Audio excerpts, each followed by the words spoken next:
Det her er virkelig en ægte Ronkedullen Special, og det hele foregår på en lystig blanding af engelsk, amerikansk og skotsk. For Dorte Rømer, som er mig, er nemlig i samtale med Neil LaBute. Du kender måske ikke umiddelbart hans navn, men han er en af de mest produktive manuskriptforfatter og instruktører, der er i Los Angeles. Han er blandt andet kreatøren og skaberen af TV-serien Helsing og en komediefilm som Nurse Betty. Men det er et meget, meget langt CV, manden har. Og jeg er rigtig glad for, at vi kunne lokke ham til at medvirke i en podcast og en udsendelse. For det er sådan, at Hit Copenhagen Theater genopsætter The Money Shot, som Mr. Neil LaBute har skrevet.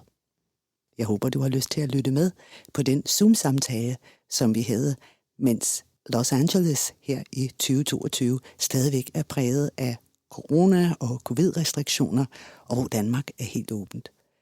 Og så er det jo selvfølgelig med slet skjult interesse, at jeg interviewer lige præcis Mr. Neil LaBute, for det er ham, der har skrevet forestillingen The Money Shot, som jeg spiller med i på Krudttønden i maj måned 2022. Og det er sjældent, at man får lov til at tale med den, der egentlig har skabt sin rolle. Rigtig god fornøjelse. Du lytter til Radio Ronkedor, Ronkedullen Special, now in English. A conversation with Mr. Neil LaBute. Do enjoy.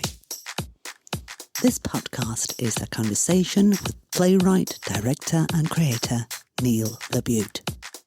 In May 2022, Hit Copenhagen Theater presents his play, The Money Shot, a dark comedy about two odd couples in LA trying to negotiate the terms of Karen Stevens' saucy upcoming film scene.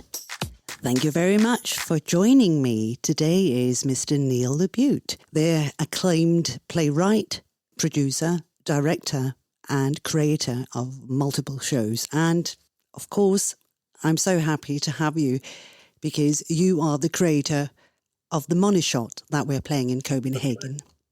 I don't know how much you can say about your current project. Oh, I'm just getting ready to start one. Yeah, I'm starting this movie called Fear the Night in Los Angeles. And I guess that's about all I can say, really. Can you feel like the post-COVID situation has affected your work? Yeah, I mean, I don't even really feel post. I mean, there's certainly a loosening of things, and you see people without masks, but because I'm on a project, we certainly still have very strict, we had to have COVID tests this weekend before working next week, and we're wearing masks. And so, it still feels very much like being a part of that world still without it having changed that much. So I suppose if I was sitting at home or going just to the supermarket where businesses can make a choice whether they want you to wear a mask or not, then it might feel a little different, but it still feels very much like part of life, everyday life for me right now. We still had a few restrictions, and now we are playing, but the audience, they haven't really picked up that it's okay to go to the theatre. Yeah. Well, I mean, it makes people nervous. I mean, the theatre is one of those places where, like a movie, even probably even more so than a movie theater, especially, and for us, like say Broadway, which is trying to sell 1,000 tickets a night as opposed to 100 tickets a night or that sort of thing. You're cramming people together, and it was kind of uncomfortable before all this. So now, and it was, if you heard a cough in the audience, it was annoying. Now you're frightened. Were you able to use that the whole, 2 years actually, into your writing and creating a new piece? Yeah, I did some writing during that time, and talk to people about let's do something in a little bubble. Let's try and do something about what's happening right now, or let's try and do something that's really small and contained. I worked on a couple of film projects during that time, and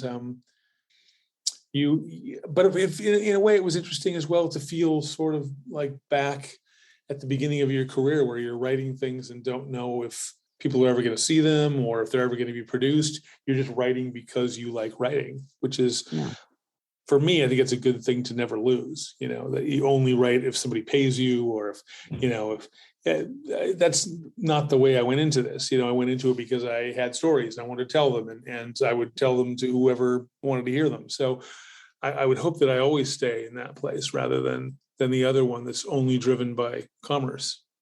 But you do have like such a variety of work.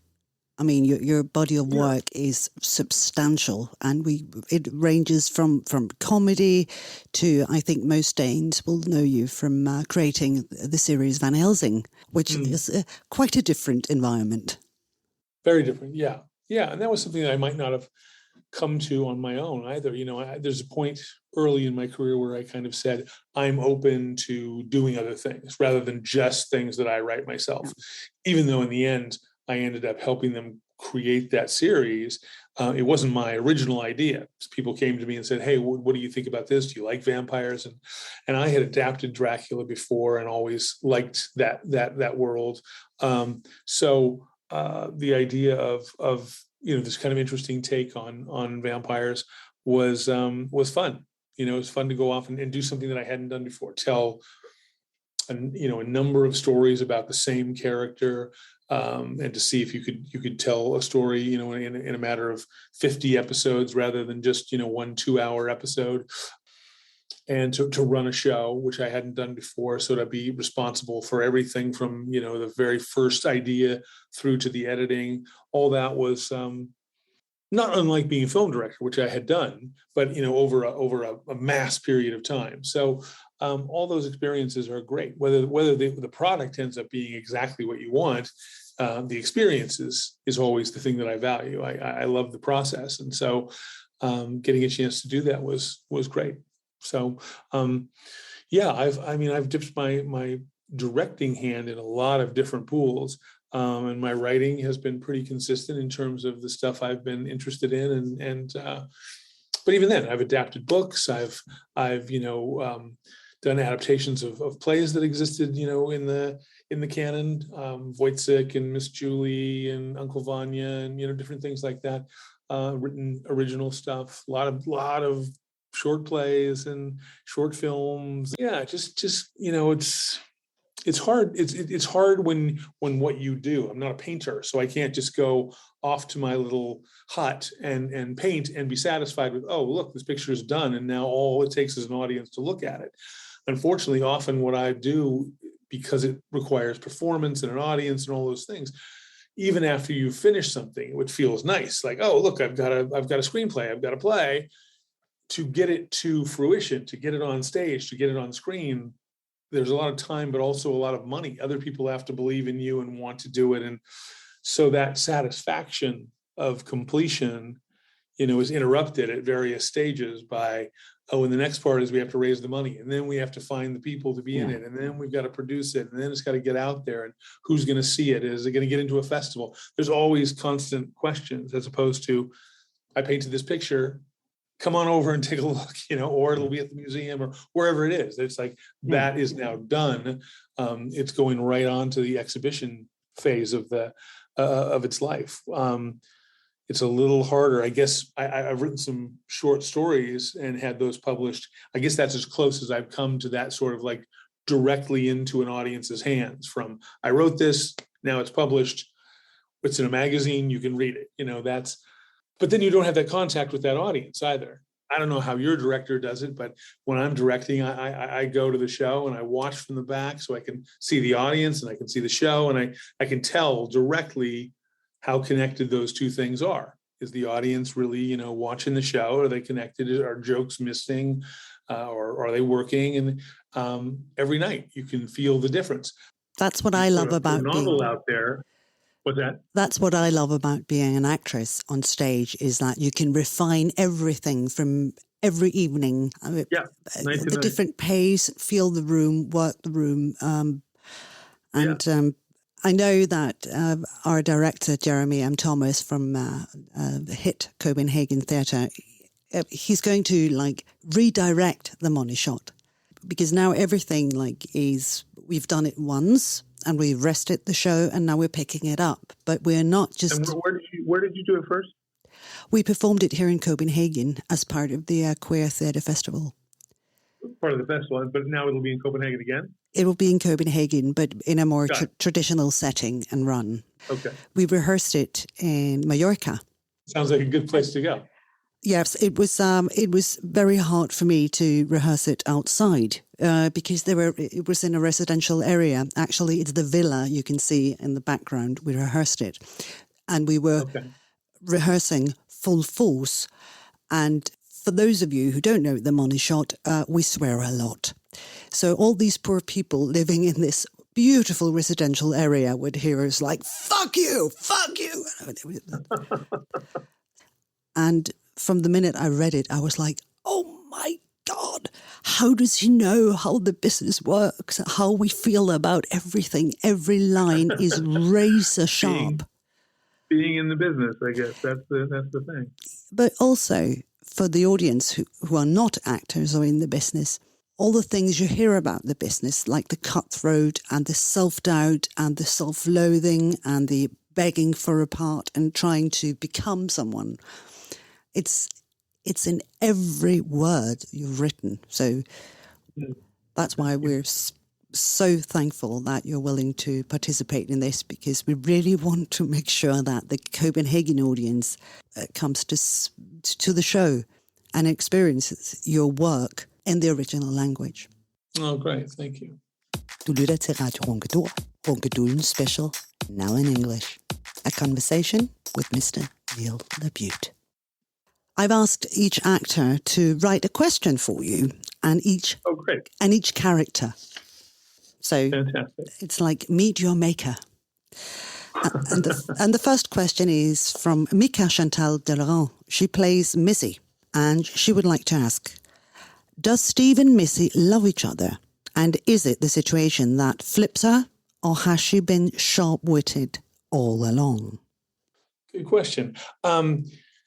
I'm, as a writer, I guess both as a writer and a director, I'm very keen on letting people color inside the lines and outside the lines. You know, I create a world, and if I haven't given them something explicitly and said, this is the case, this is what I think is true, I like them to be able to kind of like together find that thing. You know, so for me, it's worth knowing the actors and letting them say, where do you think you're at? Did you think that I would like to believe yes, because I think then the stakes are much higher, that if they don't love each other, then there's not that much to lose, you know, but like in a normal relationship, if you're not in love, then it's much easier to say goodbye.